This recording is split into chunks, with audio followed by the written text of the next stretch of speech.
چاروں کی شادی ہوئی تھی، کسی نے ہماری ایک چھیڑا ہوگا نا، سروائو ہوئی ہے۔ کسی نے چھیڑا ہوگا ان میں سے نا، اوکے، کسی نے چھیڑا، ہاں ہو ہاں سکتا ہے ہاں، والدہ نے ہی چھیڑ دیا ہو کہ میں سورہ بقرہ پڑھ کے نہیں ان وہ کو تو، بھگاؤں گی، خواب میں کہیں نظر آ رہے ہوں۔ ہاں وہ سب بہت ہاں تو چلتا تھا بس ان پھر کے یہ گھر تو میں۔ ہوگا، ایسے کاموں میں ایسا تو ہوتا ہے نا، جبھی تو میں منع کرتا ہوں، ریزن آف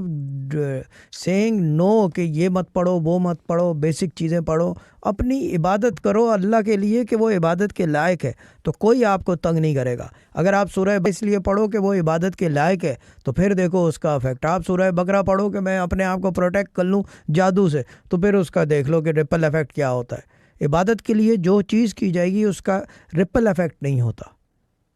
کیونکہ اس کے اندر مقصد نہیں ہے، کوئی بنا مقصد ہوتا ہے کہ قرآن بنا ہی پڑھنے کے لیے ہے اور اس کی عبادت کے لیے بنا ہے، تو مقصد نہیں ہے اس کا، وہ اس کے اندر آلریڈی اس کے اسمال پرنٹ میں درج ہوا ہوا ہے۔ لیکن سورہ بقرہ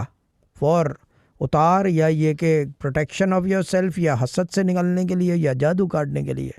وہ کرنا، وہ پھر آپ نے بیسیکلی چیز یہ you are trying to use that سورہ بقرہ for that purpose, and when that purpose is being served so then you get a ripple effect of that. For that you should have a شیخ، یا یہ کہ کوئی آدمی ہو آپ کو جو گائیڈ کر سکے، جو اثر قرآن کو جانتا ہو کہ اگر یہ اس طرح کیا جائے گا اس کام کے لیے تو یہ ہوگا، کیونکہ ہر چیز کے فارمولے بنے ہوئے ہیں اس کے بھی نا، لکھے ہوئے دماغوں کے اندر ہوتے ہیں، علم ہے یہ چکر ہے۔